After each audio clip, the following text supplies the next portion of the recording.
Inventory surges 140%. I know, kind of crazy. Gagan here. And the craziest thing, guys, is so many more homes now are active on the market. In fact, I did a Loom talking about all these things and showing you the data from a Loom perspective. Watch the whole thing and let me know your thoughts. Are we finally at a balanced market, or is this only because Thanksgiving is over and everyone is stuffed? Let me know. When we look at the data that's talking about all 34 counties that's a part of the GRER, we're seeing a few things. Number one, less active inventory and just as simultaneously. Number two, less closed sales. We have more listings in the market, and we have a median sales price that's up almost 8% compared to the same time last year. When we look at just Monroe County, which is where most of us live, again, we're going to see very similar numbers. One of the biggest things that stands out for me, especially when we look just in Monroe County, is the number of closed sales.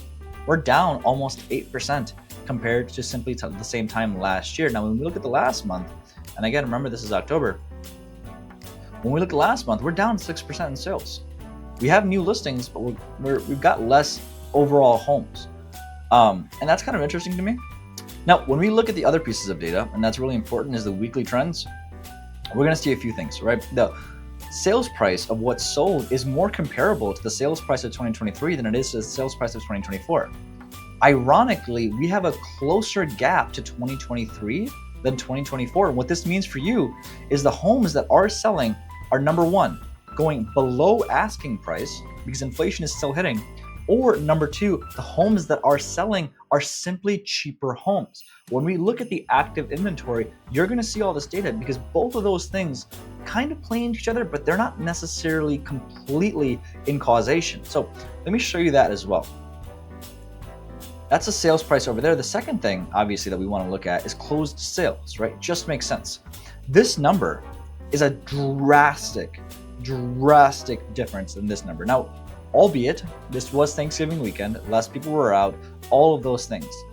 But ironically, guys, closed sales is a factor of a few months ago. One of my coaches tells me when I say, hey, I got a real estate deal under contract, he says, cool.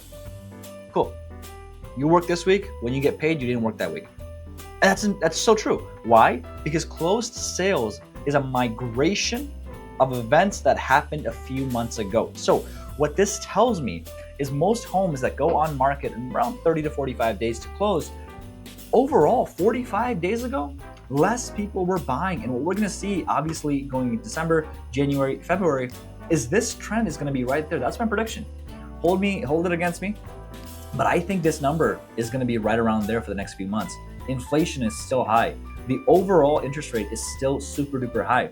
And with Christmas season, with the holidays coming about, most people simply are not going to be looking at that time. So I believe that this number is going to be low. What that means for you if you're looking to buy is overall, it means that you're going to have a better chance of competing. Now, when we look at active inventory, you're going to see a few things. Overall, we have less inventory than we did in 2023. However, it's not by that much.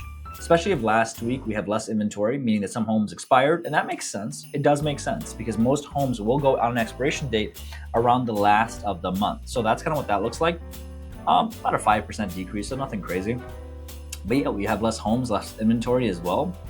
When we look at days on market, this is kind of interesting to me because it seems oxymoronic compared to everything else in terms of a data standpoint. We have a 9-day window of days on market. However, last week we had 13, the month over. Last year we had 19, meaning that the homes that are sitting on the market or the homes that are correctly priced are still selling for a good amount. So when you are thinking about selling your property, make sure that you're correctly pricing it and you're aggressively pricing it as well. Active inventory, we already looked at that. These two things are important. Week supply of inventory. The week supply of inventory has jumped up 17%. It's jumped up to 17 weeks. Guys, this is crazy. This is nuts. Why is this so nuts? Because what these two numbers say is as of last week, ladies and gentlemen, we had 7 weeks of inventory. As of last year, we had 7 weeks of inventory. As of the week of 30th, we have 17 weeks. This jumped up 123%. Whoa. What this tells me is this is how many weeks it would take for all the homes to sell if no other homes came on market.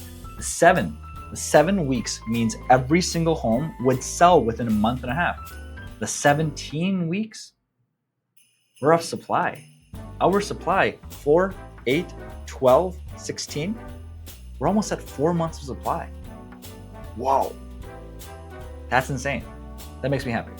Why? Because it means we're there. Buyer's market, seller's market, we're almost there. Super exciting stuff. Okay, let's look at, this is really awesome. This is super awesome. New pending sales. New pending sales overall, and this is expected as much. We're down compared to last week. Generally speaking, this was a holiday week, so we will be down. But if you compare the same time last year, we're still down, which is ironic, right? And then new listings. Again, we're down. It's expected, you know what I mean? Generally speaking, most people aren't going to list, but what's ironic is compared to the same time last year, we were down almost 40%, meaning that people just simply do not want to list, which is, I don't understand why that's the case. I don't understand why we're so much down. The only logical explanation for this would be that they have their rates around 2-3% and they don't want to sell, which makes sense. Unsold listings. Guys, this one's nuts. When you look at this is actually an inverse of happiness, meaning that I look at this and I'm sad. Why? Because this number, there's 234 unsold listings as of this week, meaning that more homes did not sell by 18% compared to last week and by 2% compared to last year. More homes are sitting on the market, and that makes sense. It does make sense when you think about this. More homes are sitting on the market. We got a larger week's supply of inventory. Pretty cool. And then finally,